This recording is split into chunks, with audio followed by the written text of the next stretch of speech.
I want to start by condemning, without equivocation, the unjustified and unprovoked tariffs that President Trump has now announced against our auto sector. These tariffs will damage his workers and his economy, just as they will damage ours. The message to President Trump should be to knock it off. We had the best trade relationship in the world, in the history of the world, before these unnecessary interruptions struck our economy. And they are hurting both sides of the border. They will kill American jobs, and they will erase American prices, and then we will necessarily have to retaliate. We must retaliate and target goods and services that we don't need, can buy elsewhere, or make ourselves to maximize the impact on the Americans while minimizing the impact on ourselves. But before I go any further about these unjustified tariffs and how we're going to respond to them, let me speak to the workers in the auto sector. You're afraid right now. You're anxious. You wonder how you're going to pay your mortgage or put food on the table. You're thinking about the conversations you may need to have with your little children about whether they can register for next year's hockey or this summer's soccer. You don't know if you'll be able to stay in the same city or what's going to happen to your future. Canada will be there for you. We will be there for you. We will ensure that you have income replacement to put food on the table and money in your bank account. We'll make sure that businesses directly affected will have the liquidity they need to get through this dispute.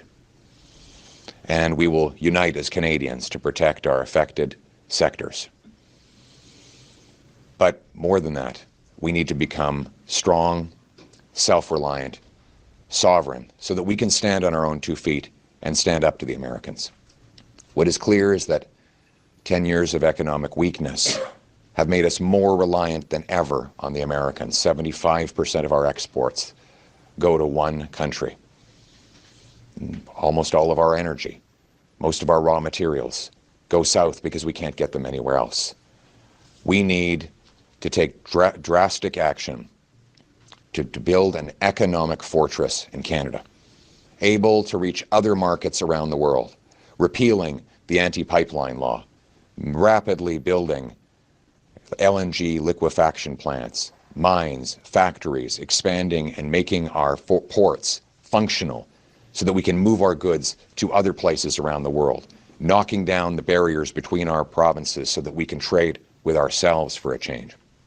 Passing a bring it home tax cut on work, investment, home building, and energy to make this the best place in the world to bring back the $500 billion that Liberals pushed out of the country over the last decade.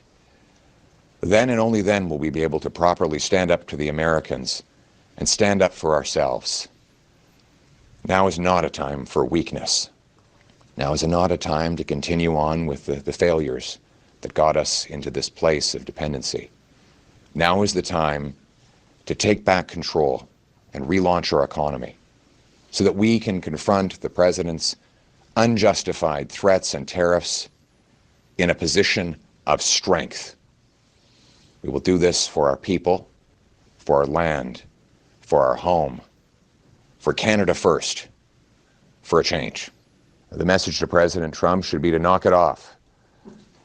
We had the best trade relationship in the world, in the history of the world, before these unnecessary interruptions struck our economy. And they are hurting both sides of the border. They will kill American jobs, and they will erase American prices, and then we will necessarily have to retaliate. He should lift these tariffs, and but whether or not he does, because he's changed his mind before, he's done this twice, puts them on, takes them off, and we can suspect that that may well happen again. We have to become more self-reliant and have new and different markets so that we no longer rely on or depend on what is becoming an increasingly undependable customer. Thank you. Okay. Si les